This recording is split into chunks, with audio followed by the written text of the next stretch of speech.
Alright, in my last video, I showed how I made an amazing and immersive 2D Croissant story game. So now that I'm a fully certified game developer, capable of making New York Times #1 bestseller video games, I thought to myself, if I can make 2D games, then what's stopping me from making 3D games? I mean, just think about it, 3D games are really just 2D games, but with an extra dimension added to it. So without further ado, let's get started.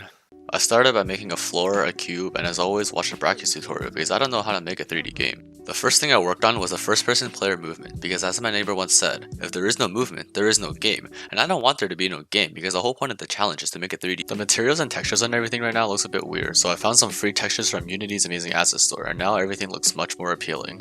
The next thing to do was add some combat. I watch anime, and every anime watcher knows that the best anime is Sword Art Online. So I decided to add Kirito's sword into my game, but the problem is, I don't know how to 3D model, so I just found a pretty decent looking one that I can now put into the game. Next I added some janky attack animations and a circle boy to test out the combat, but for some reason nothing happens. So I switched over to a cylinder boy and hopefully this time it'll. So I decided to actually learn 3D modeling so my game will end up just being a bunch of squares and cylinders. After browsing for a bit, I chose Blender as my 3D modeling program. Why, you ask? Because I heard it was for noobs, but more importantly, because I heard it's free! After a couple hours of following a tutorial, I was able to make my boy Jimmy. I put Jimmy into Unity and oh wow, Jimmy's really tall. Jimmy's a pretty cool guy, but right now he doesn't really do anything and is more of a statue than an enemy. So I'll work on giving him some bones like every proper human being should have, and just like that, Jimmy is now ready to be animated. Unity has a built-in ragdoll wizard to turn your character into a ragdoll, but it wasn't working, so I searched the internet for a solution and it recommended casting a summoning circle to summon the devil itself, and wow, look, Jimmy's absolutely busted and the light just passes right through his body. So yeah, after like 7 hours of trying to figure out what was going on, I decided to just call it a day. On the second day, I gave Jimmy some new bones and hopefully now he's- wait, what? Wait, what the fuck? So Jimmy's gone, but now we have his brother Brimmy, and Brimmy does his job perfectly as a ragdoll. And with that finally out of the way, we can continue to work on combat. So here we go. Banana! Banana! Banana!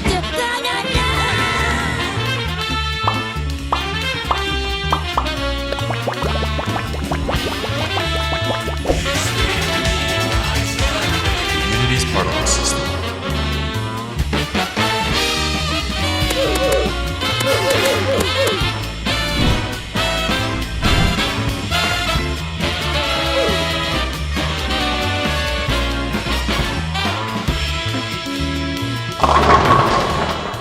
So yeah, that pretty much sums up day 2. The third day, I worked on player mechanics like sprinting, double jumps, and sword special attacks. I needed an area for experimenting with the mechanics, so I tried to create a foam pit like the ones from Extreme Air Park, and honestly, I'd say I did a pretty good job, besides the fact that there's barely any foam blocks, but no one needs to know that. I added some sprinting for the player, and with how little time I have to make this 3D game, I went with the easiest method, which is just changing the player's speed when I press a button. To make it feel more like sprinting, I added some speed lines, which is just particles that spawn in front of the player, as you can see in the scene view here. Unless you're living under a rock, Minecraft is like the best game in the world, so I took notes from how the field of view increases when you sprint because it gives the player a sense that you're moving faster. To do this though, I had to use something called a mathf.lerp. I still don't really know how it works to be honest, I just copied someone else's answer from the Unity forums. The next thing I added was a sword slam attack, and the progression went from this to this, and finally I was able to make it something like this.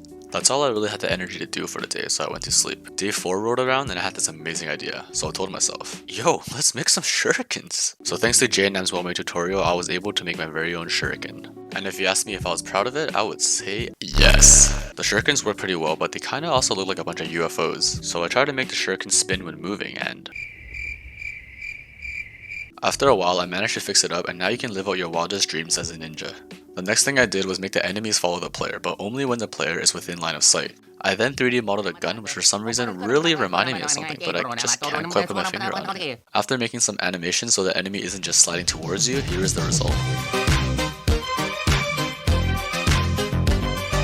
Don't you guys ever just feel like this boy, drowning in all your responsibilities and wanting to cry? Smash like now, this is relatable. To make the sword have a bigger impact, I try to remove the enemy's body parts when you attack, but you know what? Not everything in life goes the way you planned, but that's okay, because it's how you learn from it and move on that matters. I wanted to make the shurikens bounce off walls, but there's a small problem. Doing that requires some fancy math tricks like calculating angles and arrows and things, and guess what? I'm not good at math. So this palette shit here, Yeah, that's how many attempts I try to get it working. Until I find out there's actually a function in Unity to calculate all this stuff for me. Thank God, because now I can go to sleep happy. So it's already day 5, and any sensible person would say, yo, there's only 30 days left, I gotta speed and do as much as I can. And that's exactly what I did not do. Instead, I decided to bring my love for the best fast food restaurant in the world to life. Hi, welcome to McDonald's, how may I help you?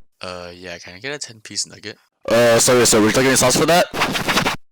Yeah, sweet and sour. Actually sir, we don't actually have any of the sweet and sauce anymore, this isn't. On the 6th day, I realized there's not really much time to make new mechanics and stuff. So what I did instead was try to make the game look better visually and refine everything because there are quite a few bugs. Like, what the heck even is this? And also, what the fuck is this?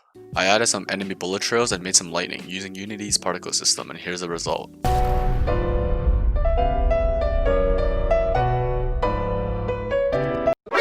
NANI?! お前はもう死んでいる。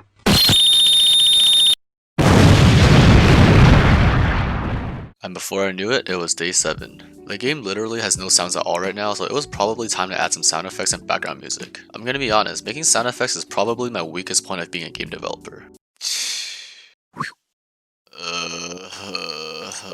Maybe there are some free sound effect libraries out there that I don't know about, but for now this is probably good enough. I mean, it already sounds better than when there were no sound effects at all. Next, I started learning how to use post-processing, and once I finally figured it out, I checked off every single option there is because graphics make me go yes. I wanted to make taking damage more visual, like darkening the screen and making it red, so after messing around with the post-processing for a bit, I got an effect working, and I think it looks pretty damn good. I've done pretty much everything that I would like to do, so I worked on putting together a small level, sort of like a prototype, to showcase what the game is like. Ready, go!